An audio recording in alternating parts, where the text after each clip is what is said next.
Welcome. Today is February 3rd, 2026. It is 5:30, and we are in the Bosch-Freilich meeting room at Mandan City Hall. Mr. Neubauer, could you please take the roll? Commissioners Braun. Yes. Rohr. Here. Schoberg. Here. Heinchan. Here. Mayor Freilich. Here. And at this time, we will have Micah Two-Bears from Mandan DECA lead us in the Pledge of Allegiance. Please stand.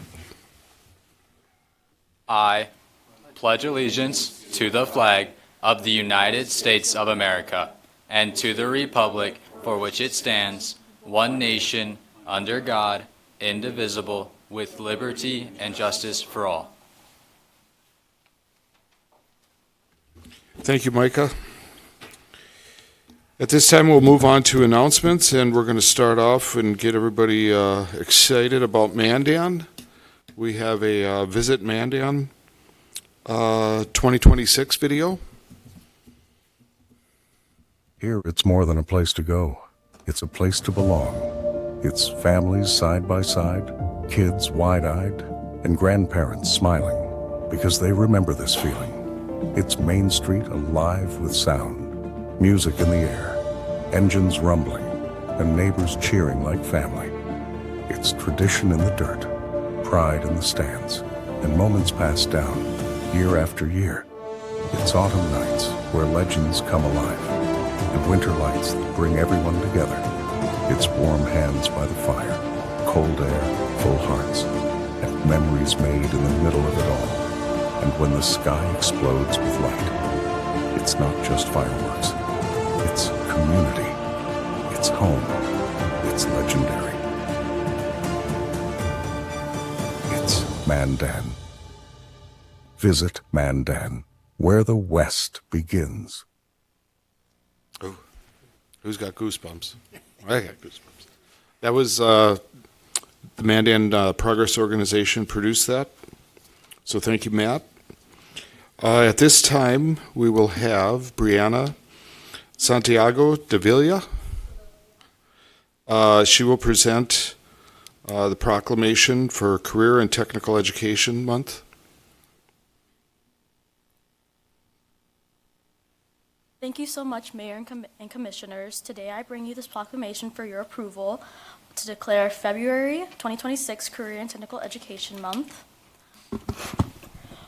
Whereas 75.49% of high school students across North Dakota are currently enrolled in Career and Technical Education, CTE, gaining the essential academic, technical, and employability skills required for the modern career readiness. And whereas students who concentrate in CTE programs engage in authentic, meaningful learning experiences that significantly enhance the quality of their education, as evidenced by 95% a graduation rate compared to the statewide average of 88%. And whereas North Dakota provides comprehensive career exploration through areyourready.nd.gov online system, utilized by 95% of schools to empower their students to make informed, beneficial decisions regarding their academic pathways. And whereas leaders in North Dakota business and industry sectors continue to identify a critical skills gap, emphasizing the urgent need to connect qualified professionals with high-demand careers in fields such as healthcare, energy, advanced manufacturing, value-added agriculture, and information technology. And whereas career and technical education bridges this gap by offering integrated programs of fulfilling and sustainable careers. And whereas the expanded access and innovative delivery of CTE programming, including distance learning initiatives, ensures that students in every corner of our state have the opportunity to pursue their specific educational interests and professional goals. Thank you. Thank you. So now we're going to move up here, but I would like each one of you in attendance to approach the mic, say your name and the club organization that you're with, and then file up here, and we'll go in front of the podium. Okay? So we'll start with Micah. My name is Micah Two-Bears, and I am the Vice President of the Mandan DECA chapter.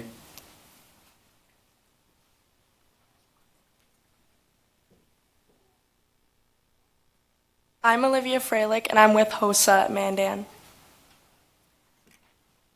I'm Jocelyn Storms. I'm president of Mandan HOSA. I'm Anna Borgman, and I'm the secretary for the Mandan FFA chapter. I'm Taylor Wilhelm, and I am the student advisor for the Mandan FFA chapter. I'm Sheridan Ellingston, the president of the Mandan FFA chapter.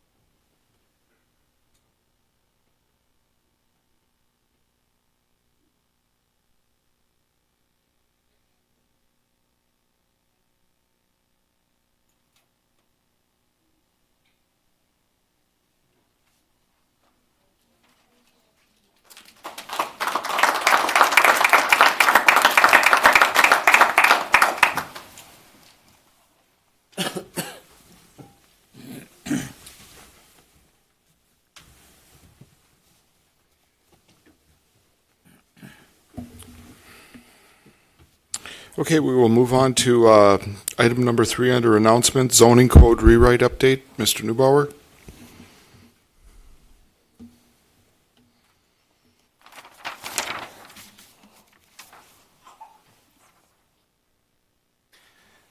Mayor Freilich and Commissioners, just a reminder that on February 12th from 11:30, starting at 11:30 a.m., a zoning code rewrite update will be taking place at the Morton Mandan Public Library.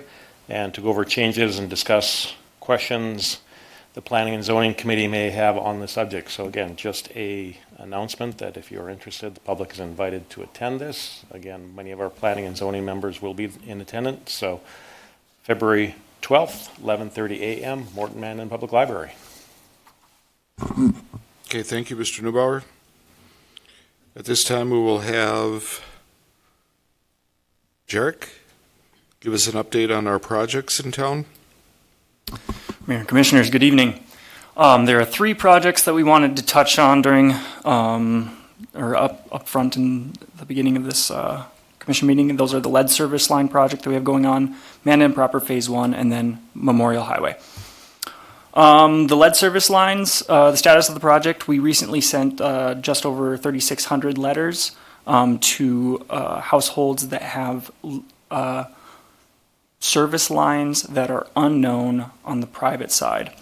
This letter also had links to an online survey, and I will click that here to show people what that looks like, where there are step-by-step instructions on how to identify your line and get information to the city. So, appreciate it if everybody could do that.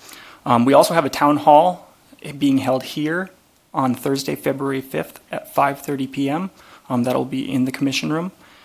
And we also have a lot of project information up on the website that's available for those who want to learn more about what to expect right now and what to expect maybe over the next 10 years associated with lead service line replacement. Any questions on this?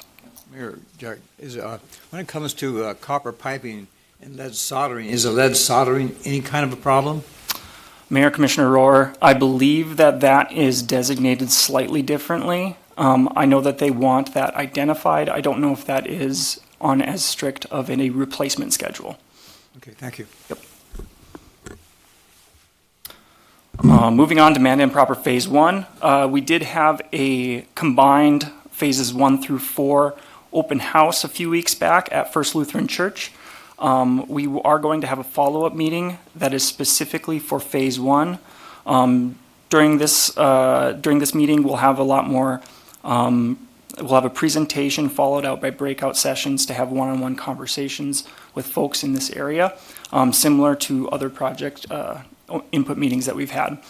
This will be held on February 24th from 6 to 8 p.m. at First Lutheran Church. And I have the address there, but it's at the kind of the northeast corner of Mandan Proper Phase 1. Any questions on this one? Okay. And then Memorial Highway, I do have a little bit of an update. more just kind of let everybody know what to expect over the next few years. Everybody should be aware that technically the Memorial Highway project is two projects, two phases. They were two separate bid packages. Phase 1 and Phase 2 are shown on the screen here. Phase 1 was awarded at the end of 2024, and that's the project that went to Reedy Construction and was being worked on last year.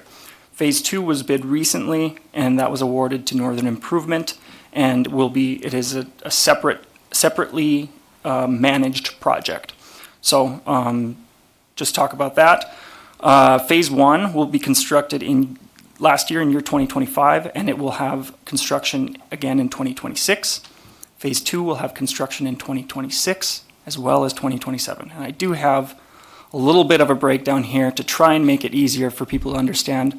Right here I do have 2025 work highlighted in blue, 2026 work highlighted in red, and 2027 work highlighted in green.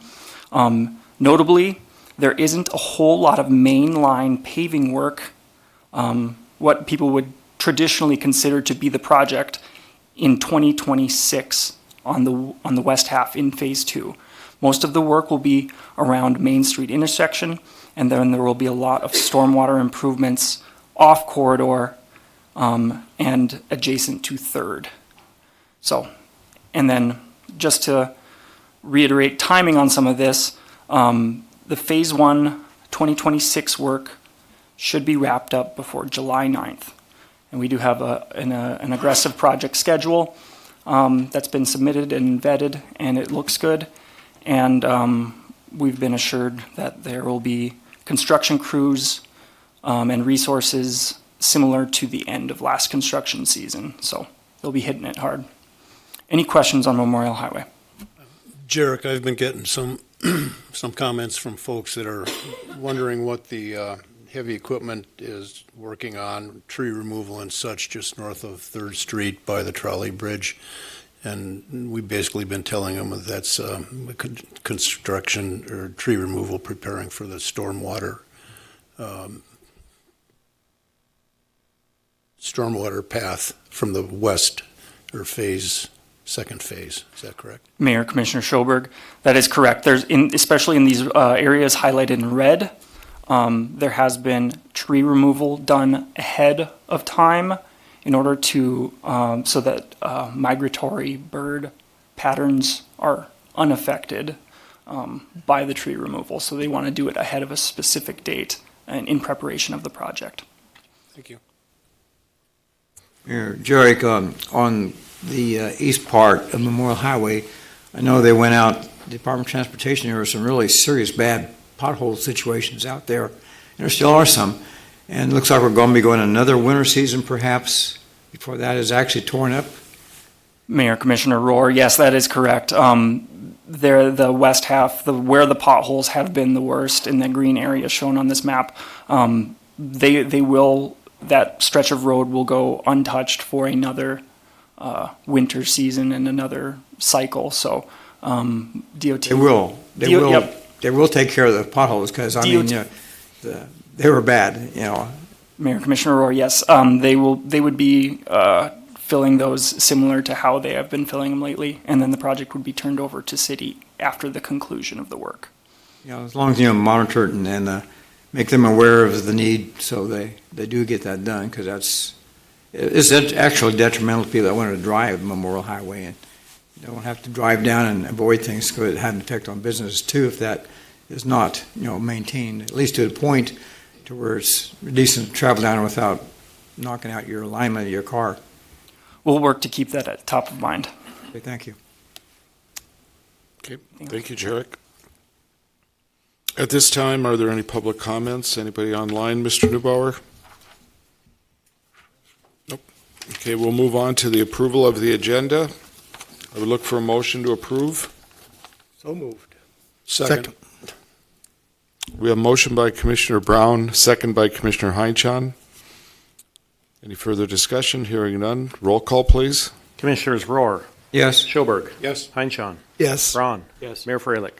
Yes. Consider approval of the January 20th, 2026 Board of City Commission meeting minutes. I'll make the motion to accept the city commission meeting minutes as presented. Second. Motion by Commissioner Schoberg, second by Commissioner Brown. Any discussion? Hearing none. Roll call. Commissioners Schoberg, Yes. Heinchan, Yes. Braun, Yes. Rohr, Yes. Mayor Freilich. Yes. We have no public hearings nor bids tonight, so we will move on to the consent agenda. Are there any items you would like removed?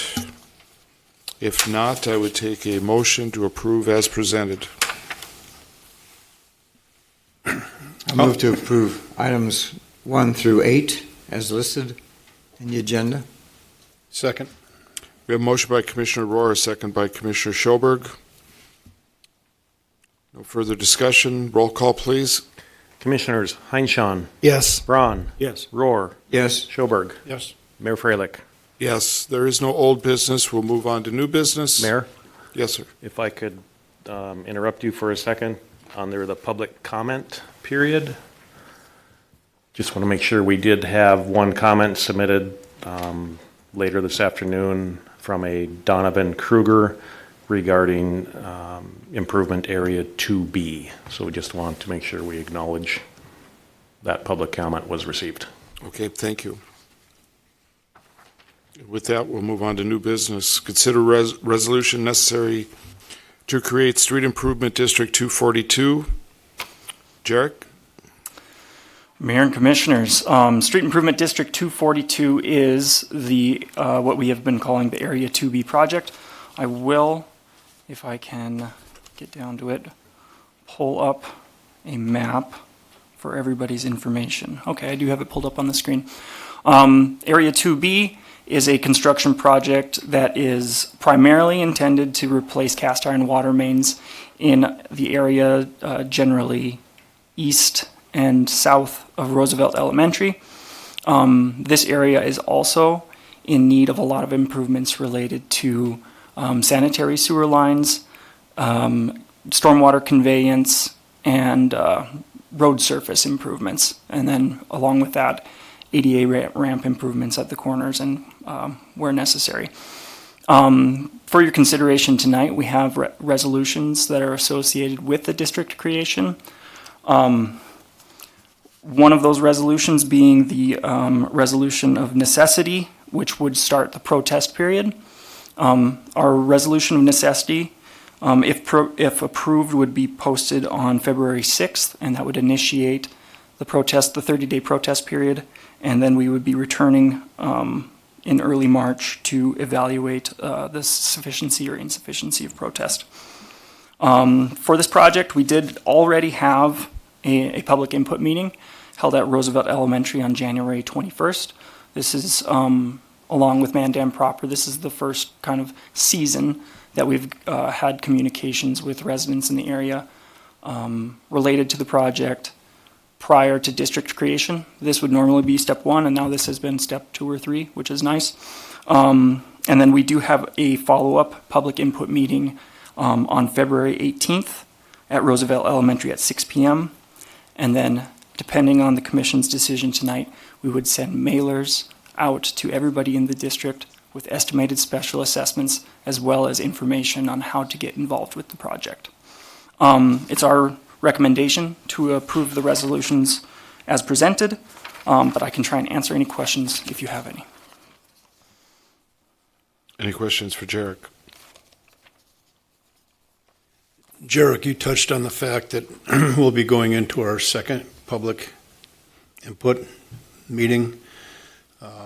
We've already had the first, and this is a definitive, realistic, and practical approach to opening the books, if you will, and being completely transparent earlier. Earlier means specifically after the engineering firm has been selected, and allowing the citizens in those street improvement districts to be actively involved in the planning of the projects in their own neighborhood.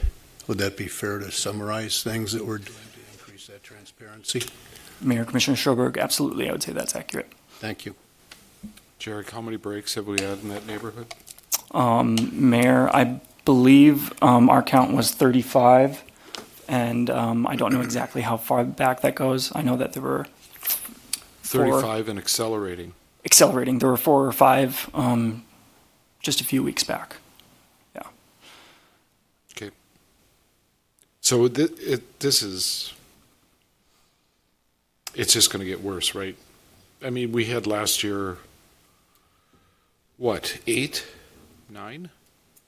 Mayor, Commissioner, I don't know the exact number, but yes, it felt like, it definitely felt like a new hot spot after having addressed Sweetbriar and Monty Drive. This felt like And the cost associated with each break. tens of thousands of dollars per break. So, Yes, and for us to even find a decent stick to tie into was $1 million. Mayor, Commissioner, it would be a huge project it would be a project that is above and beyond Public Works emergency response capability to replace large sections of pipe in response to these breaks. Right, but even to find a piece of pipe worthy to tie into, there's nothing around. Yeah, Mayor, Commissioners, I think that they have a lot of struggles with that. Right. Okay, well, the meeting should be interesting on the 18th. Okay, Commissioners' wishes? I'll move to approve the resolutions necessary to create Street Improvement District 242 as presented. Second. We have a motion by Commissioner Schoberg, a second by Commissioner Heinchan. Any further discussion? Hearing none, roll call, please. Commissioners Braun, Yes. Rohr, Yes. Schoberg, Yes. Heinchan, Yes. Mayor Freilich. Yes. Item number 2 under new business, consider the peer review of the wastewater treatment plant master plan update and authorize the solicitation of qualifications for professional services supporting the anticipated project. Jarek. Mayor and Commissioners, on October 7th, 2025, the City Commission approved a professional service contract with HDR in order to perform a peer review of the master plan update that was presented and approved last year. Since then, we've been working closely with HDR to reestablish baseline information, try to identify what's important to us, and HDR has finished their report and is ready to present their findings and recommendations to the board. From HDR, we have Delron and Ben, who are kind of the subject matter experts, and will be providing a short presentation, answer any questions, and then I do have some suggested motions that I can go over later. Delron?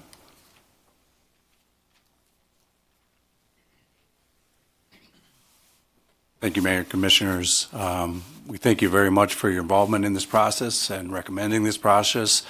It's a very valuable method to go through and ensure you're making right decisions for the next 20 to 50 years. So, the group on our peer review team was certainly myself, Ben Heckrow, Eric Evans is our PhD that does our process modeling. Jarrett Hillis is our project manager in town here, and Dennis Reap is here with us tonight as well.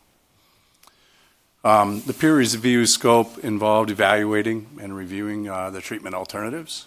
It reviewed the engineer's opinion of probable costs based on projects that have been done recently. It performed what we call a non-monetary evaluation, which is really reviewing the things that matter to us, to Superintendent Ryan at the wastewater plant and the public works staff. And then we'll summarize the peer review recommendations. So we evaluated the alternatives, and we'll go through those in detail. The alternatives that arose to the top, we'll just kind of start with this and end with this, is the aerated granular sludge alternative and the extended aeration alternative, both alternatives that will meet and beat the permit requirements for your effluent permit to discharge the Missouri River. The aerated granular sludge alternative We did a non-monetary evaluation. We'll walk through that briefly. Scored the best as far as meeting all of the things that staff thought were the most important, and extended air was a close second. In terms of project cost in phase one to meet the current permit, the phase one costs were really very close, right in the $125 million range. What we'll see is that the phase two project cost to meet future treatment requirements that we see coming down the pike, but are a ways off, are certainly less for the aerated granular sludge, and we'll walk through that as well. So this is a lot of information on this slide, but this is all the liquid treatment, the wastewater that comes into the plant, treatment alternatives on the top left. These were all the ones in black were in the master plan, and the green was the aerated granular sludge alternative that was reviewed as an additional alternative. The solids treatment alternatives were refined but maintained per the master plan and reviewed intact. We also reviewed greenfield alternatives, which is a greenfield wastewater treatment plant, which means it'd be a new site outside the city, or pumping to the Bismarck wastewater treatment plant and providing treatment there. Did we lose connection?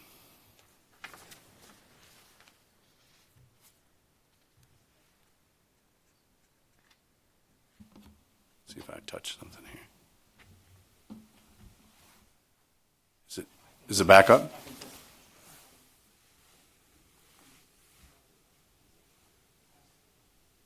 You can leave it, but it's not presenting the presentation. I used up my allotted time. Excuse me, Mayor.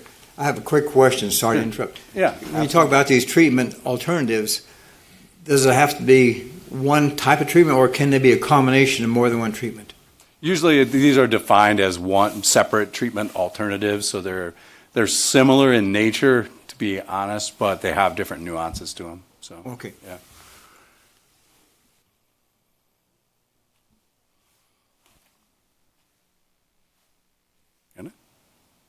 I can keep going. Oh, look at that. Marvelous. So, so we looked at we confirmed the flow and loading projections, and fortunately, the SCADA system that's been recently updated at the treatment plant gave us a better look at the flow than was able to be looked at in the master plan. So we saw some of the impact of the peak events, and we were able to track those through the historian that SCADA kicked out that data for us. So was able to refine the alternatives based on that. We reviewed the technologies and further defined the alternatives. We use what's called the BioWin software for process sizing to refine the cost for sizing specific to Mandan. The phase one, as we kind of talked about earlier, is treatment for the current permit. This is the permit that DEQ and EPA has for the city to discharge to the Missouri River. This phase one treatment will address aging infrastructure, increase the capacity in the population that was projected for this was the 2050 population of 37,500 people, and it's also to meet the current regulations. Phase two is treatment for the future permit. So right now you don't have ammonia, total phosphorus, and total nitrogen in your permit. These are things that are being looked at and addressed in other states, but timing in North Dakota per DEQ is more than 10 years out. It's likely going to be more than 20 years out, but it's hard to say, right? So first, we kind of wanted to talk about the solid treatment alternatives, and primarily we focused on these because right now the main challenge at the wastewater treatment plant for solids is there's an operational challenge in removing the solids from the pond that they have now, and there's significant odors that need to be addressed from the pond. So a lot of the alternatives we're looking at are to improve those two situations. So the costs for the liquid land application, landfill, and cake application in terms of capital costs are really close. So we compared those, totaled them, and said, at the end of the day, we need to look at what the non-monetary evaluation is, and we'll go over that in a second. So the liquid treatment alternatives were compared. There's kind of a blank spot on the chart. That was to update and improve the existing treatment system. What you have at the current treatment plant is outdated. It's a safety issue to maintain the equipment that you have now. And, based on our evaluation with the staff, we've eliminated that alternative. But the L5 and L1, the first two to the left, are the two recommended alternatives. And they're, the liquid process alternatives are just over 80 million. So this is what I've been talking about all along, is one of the most important parts of the evaluation was determining reliability and redundancy, operations and maintenance impacts, odors, particularly for solids, efficiency and optimization, and the schedule and constructability. And not last but not least, but the regulatory requirements that you have to meet. So this chart just shows, the most important thing to us is odors. We want to make sure that whatever we do, we spend this money to improve the project, we address the aesthetics and odors of the project. That's been weighted the highest on this alternative. They all do the same thing and they treat the solids. The second one is reliability and redundancy, followed closely by regulatory. The others on there are operations and maintenance, and that was weighted at about the 15%, just slightly less than the regulatory. So at the end of the day, we had a scoring system that said, okay, how do we get all of these alternatives? And we weighted these scores and said, how do we meet the requirements of staff, the city, the surrounding community, and being able to dewater the sludge to what will look like dirt and haul it to the landfill is the best solution, both in terms of capital cost and meeting all the non-monetary alternatives that we talked about. So this kind of just shows that it's circled. The alternatives we looked at cake, we call it cake, but it's basically land application of dirt on the land, which is a great alternative as well, but you have to store it through the winter, and that causes odors at the plant and challenges. So if we were to do that, we'd have to store it off-site. So we did a very similar operation. I'm not going to walk through each one of these, but we did call the one that was called odor control aesthetics because it's really just the look of the system. They're all going to have aerated system. It's going to have minimal odors from the liquids process. The primary objective of this one is reliability and redundancy in operation and maintenance. They just want a plant that lasts a long time, treats your waste, and meets the regulatory requirements. So as we looked at those, the highest non-economic score and the lowest corresponding cost with that score is the L5 alternative, which is the one to the left, which is the aerobic granular sludge, circled in green. And then the second one is a very common process as well, which is extended aeration, and it rates really close to the aerobic granular sludge. So there are two really good recommended processes which are agreed to by the team. Kind of just a picture of those two processes. What we call conventional extended aeration process has a clarifier, which has got the blue shade in it, and in addition to linear tankage that's shown to the left of it. The aerobic granular sludge operates in one tank and is kind of a fill draw system.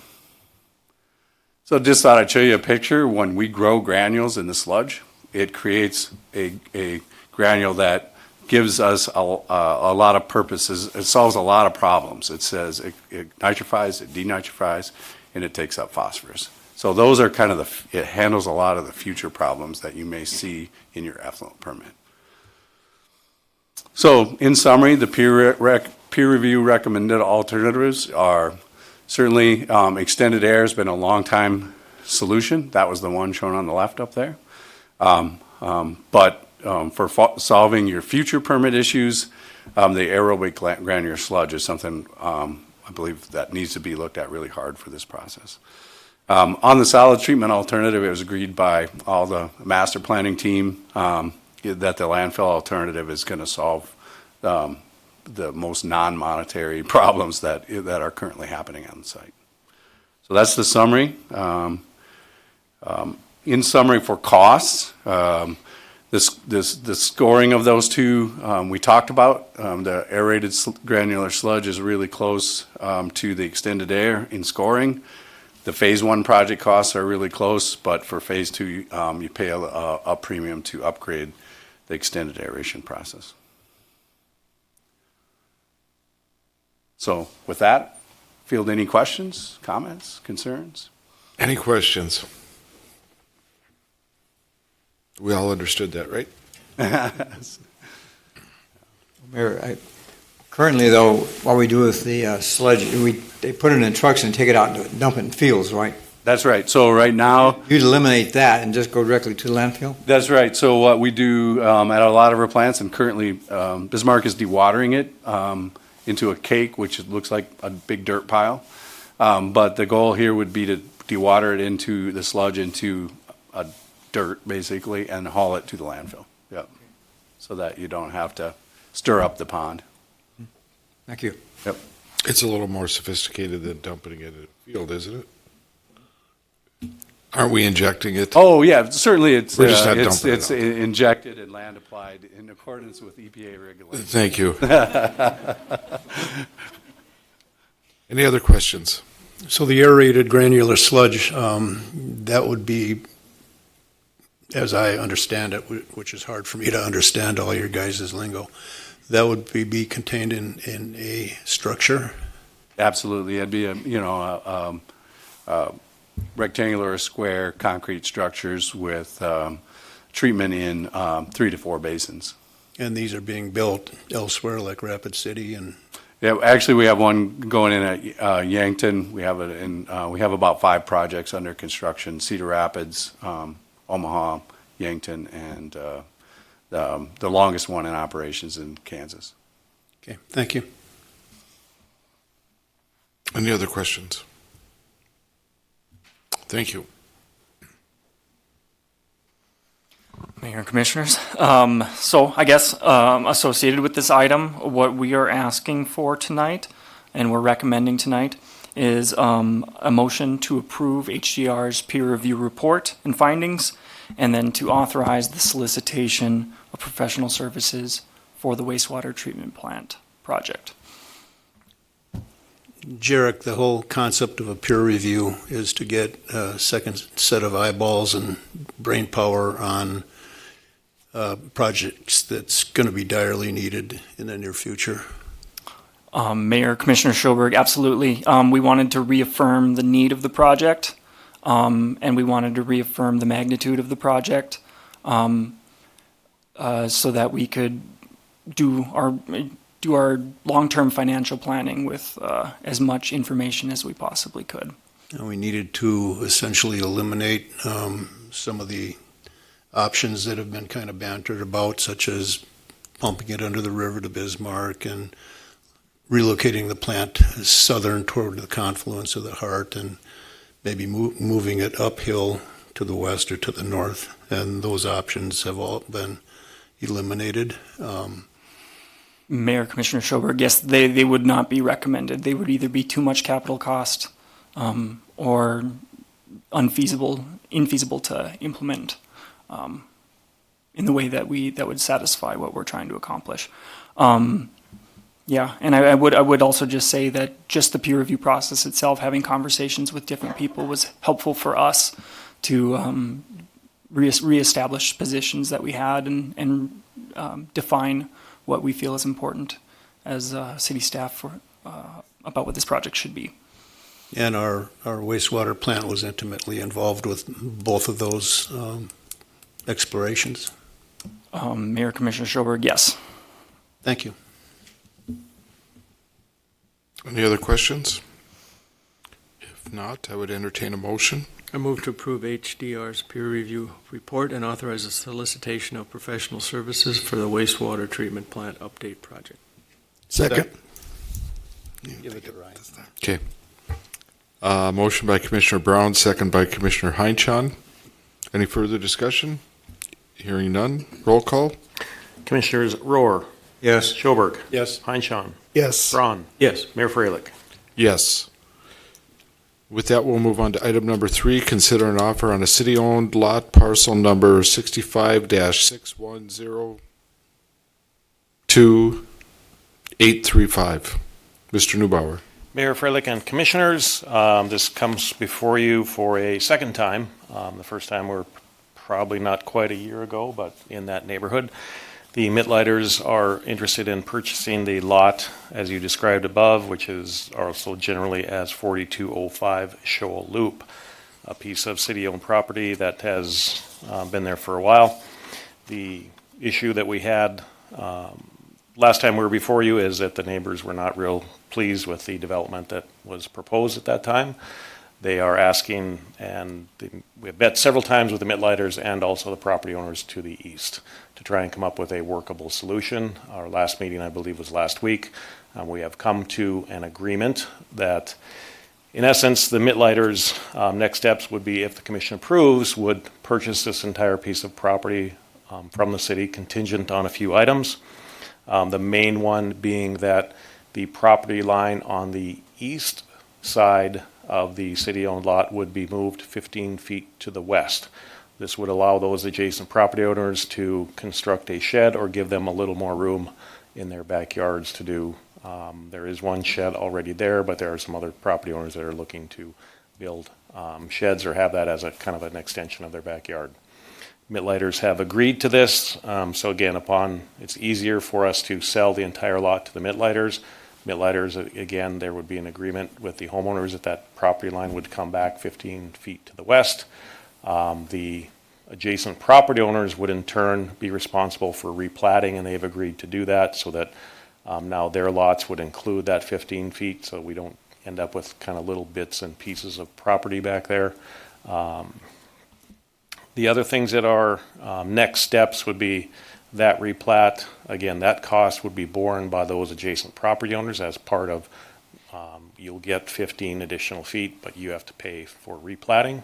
And in turn, this does not indicate in any way, shape, or form that there's no approvals on any zone changes or building permits or site plan layouts or stormwater management plans that would need to be completed by the Mitlighters should we approve this permit. So again, the offer is for $7,500. We feel after going through all of the hoops and gyrations, it's kind of a landlocked piece of property right now, that this offer would be fair. They've come to an agreement with the property owners, and we would recommend moving forward.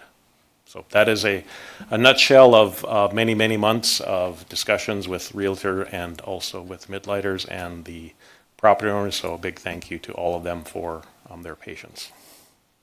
Mayor Jim, this has opened the door for them then to proceed to the end result of what project they're seeking here then, is that correct? Mayor Freilich and Commissioner Rohr, this is the next step towards that. It is no way a commitment on any zone change that would be needed or the development that they have proposed. That has to go through all kinds of design features, stormwater management plan. There also has to be fire access and things like that. So it's the next step because I think the Mitlighters are wishing to have some assurance that should they meet all of those requirements and move through that process, that the commission would be okay in selling this property to them. They've spent considerable time and resources getting to this point, but they want to make sure that there's a commitment to actually sell the property at this price upon meeting those conditions. Okay, thank you. Jim, the arrangements that you and the neighbors to the east and the Mitlighters came to agreement on last week, should the Mitlighters purchase this property, that arrangement or the agreements last week will nullify and void any different objections by the neighbors to the east? I mean, is this agreement pretty much locked in? Or gentleman's agreement, or? Mayor Freilich and Commissioner Schoberg, there was a lot of head nodding and yes, let's move forward, let's get this done. Okay. At the meeting last week, we do not have a separate MOU, but again, part of the purchase agreement would indicate contingent upon the existing property line being moved 15 feet to the east or to the west, and also with the agreement that the replat would be at the expense of the property owners on the east side.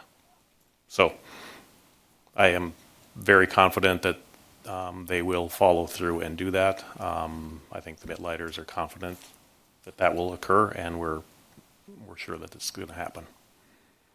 As good as it's going to get then, right? I think at this point in time, there's enough assurances and handshake deals that are, again, this is all contingent upon those things happening. If something falls apart, then we're kind of back to the drawing board. Okay. Thank you. Any other questions? Thank you. I move to accept the offer from the Mitlighters for $7,500 for the city-owned parcel number 65-6102835 with the conditions contained within the purchase agreement. Second. We have a motion by Commissioner Brown, a second by Commissioner Schoberg. Any further discussion? Hearing none. Roll call, please. Commissioners Schoberg. Yes. Heinchan. Yes. Braun. Yes. Rohr. Yes. Mayor Freilich. Yes. And with that, we will move on to resolution and ordinances. And this, item number 1 is the second and final consideration of ordinance number 1481 related to on-call pay. Mr. O'Keefe? Good evening, Commissioners, Mayor. They're letting me fill in for HR tonight, which is a little scary, but It is.